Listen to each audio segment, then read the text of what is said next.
जुए सट्टेबाजी समेत दूसरे गलत कार्यों को बढ़ावा देकर लोगों को कर्ज जाल में फंसाने वाली एप्लीकेशंस पर सरकार ने कड़ी कार्रवाई जताई है। ऐसे 232 एप्लीकेशंस को सरकार ने बैन कर दिया है। प्रतिबंधित किए गए ऐप्स में ज्यादातर चाइनीज एप्लीकेशंस हैं। इन एप्लीकेशंस के खौफ से कई लोगों ने खुदकुशी तक कर ली थी।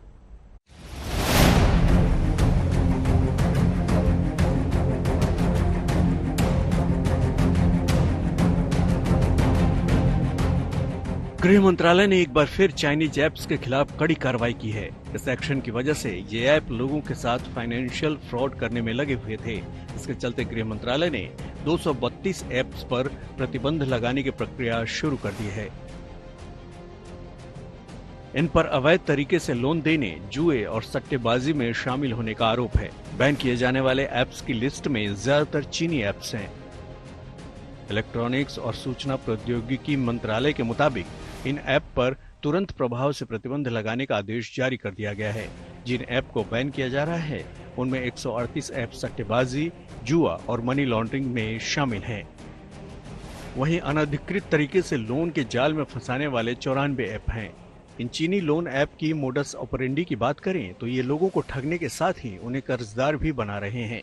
इलेक्ट्रॉनिक्स और सूचना प्रौद्योगिकी मंत्रालय की जांच में खुलासा हुआ है कि ये ऐप लोगों को कर्ज लेने और सट्टा खेलकर जीतने का लालच देते हैं। बाद में ये कर्जदारों पर सालाना 3000% तक ब्याज बढ़ा देते हैं।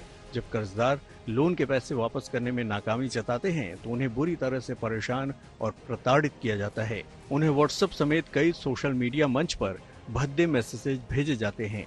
यही नहीं, उनकी तस्वीर से छेड़छाड़ कर उन्हें वायरल करने की धमकी भी दी जाती है। इनके आतंक के चलते कई लोगों ने खुदकुशी तक भी की है। इन पर कड़ी कार्रवाई करने के लिए कई राज्यों ने गुजारिश की थी।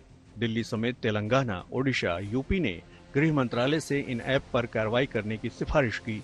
इसके अलावा केंद्रीय खुफिया एजेंसियों ने भी केंद्रीय गृह मंत्रालय से इन ऐप पर कार्रवाई करने की सिफारिश की है।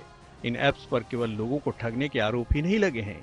आरोपों की फहरिस्त में जो दूसरे चार्ज इन पर लगे हैं उनमें शामिल हैं इन ऐप्स पर भारत की संप्रभुता और अखंडता को नुकसान पहुंचाने वाले कंटेंट का मौजूद होना, जो आईटी एक्ट की धारा 69 के तहत अपराध है, और इन ऐप का देश की आर्थिक स्थिरता के लिए खतरा पैदा करना भी शामिल है।